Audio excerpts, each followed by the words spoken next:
ஓம் சக்தி.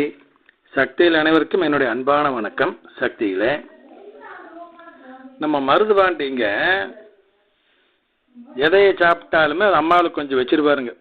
குருபகவானுக்கு கொஞ்சம் வச்சு அப்புறம் தண்ணியும் ஒரு மண் கலயத்தில் வச்சிருப்பாருங்க. தண்ணி இல்லாமல் எப்படி சாப்பிட்றது?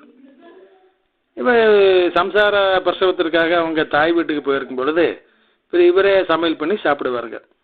சமையல் கர்ண கொடூரமாக தான் இருக்குது. இருந்தாலும் அப்புறம் இவர் முழுங்கி வைப்பார். அப்புறம் வேறு வழி இல்லாமல் அம்மாவில் முழுங்கி வைக்கணும். அதனால் அம்மாவுக்கு வைக்கிறாரு இல்லைங்க. இந்த நிலையில் இங்கே இவர் ஒரு நாள் அம்மாளுக்கு படைச்சிட்டு இவர் சாப்பிட்டு வெளியூர் கிளம்பி போயிட்டார். 3 நாள் கழித்து திரும்பி வந்து பார்த்தார்.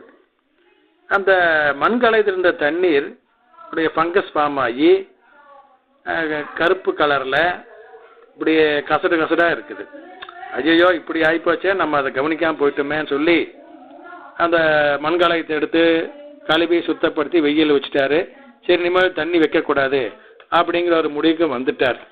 இந்த நிலையில் இங்கே அன்று இரவே இவருடைய மனைவியின் கனவுல அம்மா போய் ஒரு சீனை காமிக்கிறாங்க. என்ன அப்படின்னா, மருதுபாண்டியனுடைய மனைவியும் மற்றும் செவ்வாடை பக்தர்களும் கஞ்சி கலையும் எடுத்துகிட்டு வர்றாங்க மருவத்தூருக்கு. மருவத்தூர் எடுத்துகிட்டு வரும்பொழுது அந்த லைனில் வர்ற 5 பேர்த்த மட்டுமே இந்த கஞ்சி கலையை வாங்கி கொப்பரையில் ஊற்றுறாங்களே அந்த தொண்டர்கள் கூப்பிட்றாங்க. நீங்கள் 5 பேர் மட்டும் கஞ்சி கலையத்தை கொண்டு வாங்கன்னு சொல்லி. அது வரும்பொழுது அது மொத்தம் 5 பேர் வர்றாங்க. அந்த குரூப்பில் அவங்கள 3 பேர்த்த மட்டும் கூப்பிட்றாங்க. குறிப்பிட்டாப்பில் அதில் மருதுபாண்டியனுடைய மனைவியும் ஒருவர். இவங்க 3 பேரும் கொண்டு அந்த கஞ்சி கலையத்தை வாங்கி ஊற்றும் பொழுது மருதுபாண்டியின் மனைவியின் கஞ்சி கலையானது, அதில் ஊட்டப்படும் கஞ்சியானது கருப்பு கலரில் கசடாகவும் கரியாகவும் இருக்கிறது. அதை பார்த்தீங்கன்னா ஐயோ அது இப்படி இருக்குதே, இதை ஊற்றாதீங்க எல்லா கஞ்சியும் கெட்டு போயிரு அப்படின்னு மருதுபாண்டியனுடைய மனைவி சொல்கிறார். அதற்கு அங்குள்ள தொண்டர் சொல்கிறாங்க, இல்லை இந்த கஞ்சி தான் அம்மாவுக்கு ரொம்ப பிடிச்சது, இந்த கஞ்சி தான் அம்மா வாங்கி முதல்ல ஊற்ற சொன்னாங்க, அதனால கொடுங்க அப்படின்னு சொல்லி வாங்கி அதை முழுதும் ஊற்றி கலந்துக்கிறாங்க. இந்த நிகழ்ச்சியை அடுத்த நாள் காலையில் மருதுபாண்டிகிட்ட அவர் மனைவி ஃபோனில் சொல்கிறாங்க.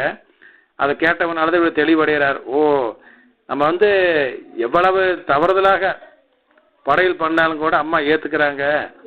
அந்த பொருளினுடைய தரத்தை பார்ப்பதில்லை, மனசைத்தான் பார்க்குறாங்க. உண்மையான அன்போடு உண்மையான பக்தியோடு செலுத்தும் படையலானது கொஞ்சம் தரக்குறைவாக இருந்தாலும் கூட அதை பற்றி அம்மா கவலைப்படாமல் முழு மனதோடு ஏற்றுக்கொள்கின்றார்கள், நமக்கும் அருள் பார்க்கின்றார்கள் என்று உணர்ந்து மீண்டும் தண்ணீரும் உணவும் படைக்க ஆரம்பித்திருக்கலாம். சக்திகளே, ஓம் சக்தி.